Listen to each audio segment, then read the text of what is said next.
27 अक्टूबर 1947 ये एक ऐसा दिन है जब हिंदुस्तान ने अपनी फ़ौजें आज़ाद कश्मीर या जो उस वक्त जो रियासत कश्मीर थी वहाँ पे उतारी। अक्सर कहा जाता है कि कश्मीर के अंदर सबसे पहले जो है वो पाकिस्तान की तरफ से कबाइलियों की यलगार की गई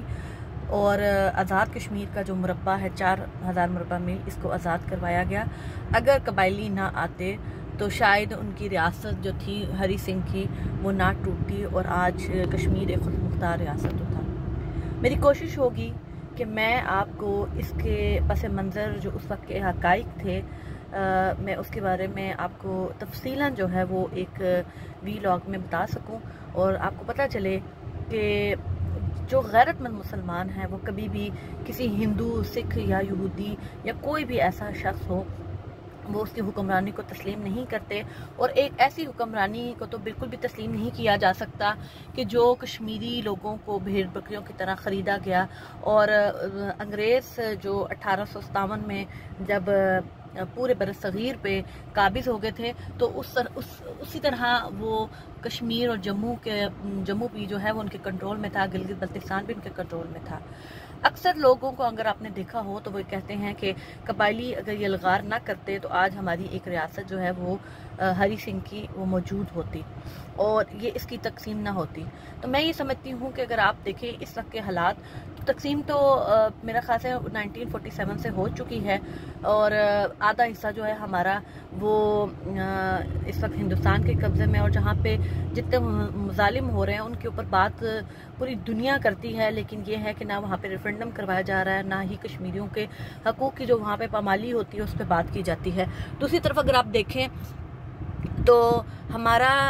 जो आज़ाद कश्मीर का इलाका है 4000 मुरब्बा मील है, इसके अंदर भी इतनी ज़्यादा तंजीमें और जमातें बन चुकी हैं और लोगों के दिलों में जो है वो नफ़रत डाली जाती है और पाकिस्तान के ख़िलाफ़ जो है वो काम किया जाता है। अगर हम लोग पाकिस्तान की 22 करोड़ आवाम हो या इसी तरह अगर आप देखें कि कश्मीर के लोग हों या जो ओवरसीज़ में बैठे हैं, अगर हमारा एक ही बयानिया हो और हम मकबूजा कश्मीर जहाँ पे इस वक्त हिंदू काबिज़ हैं और वहाँ पे किस तरह औरतों की असमत दरी की जाती है, किस तरह बच्चों को पैलेट गन्स के साथ उनको ज़ख्मी किया जाता है, उनकी आंखें नज़र छीन ली जाती है, तो शायद हम लोग उम्मत मुसलमान हो के अपने मुसलमान बहन भाइयों के साथ जो है मुत्तहिद हों और जो उनके ऊपर जुल्म हो रहा है तो शायद हम लोगों को इस बात का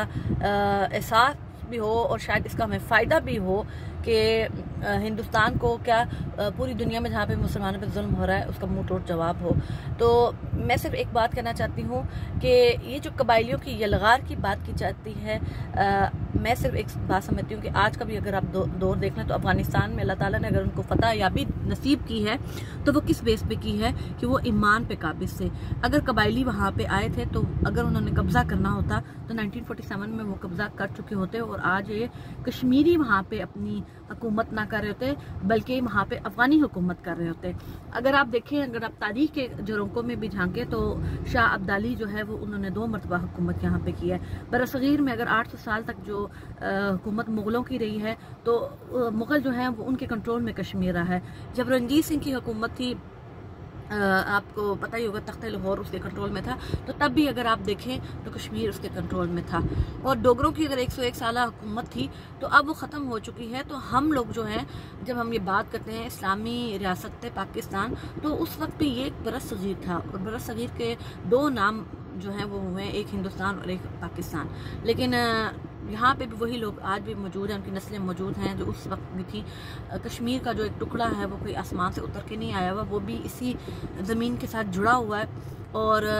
बहुत सारी जो आज़ाद रियासतें उस वक्त थी या वो खुद मुख्तार थी वो इन 2 मुल्कों के दरमियान में तकसीम हो गई थी, लेकिन कश्मीर का मसला एक हड्डी की तरह छोड़ दिया गया। आज भी देखें मुसलमान जो हैं वो एक दूसरे के दस्तों गिरबां हैं और यहाँ पे कहीं तंजीमें ऐसी हैं जो खुद मुख्तार कश्मीर हो, इलाके पाकिस्तान हो, इलाके हिंदुस्तान हो, या मन घड़त किस्म की बहुत सारी डिफरेंट बातें की जाती हैं, या जैसे महाराजा परस्ती की जाती है, लेकिन इसका फ़ायदा कुछ भी नहीं है।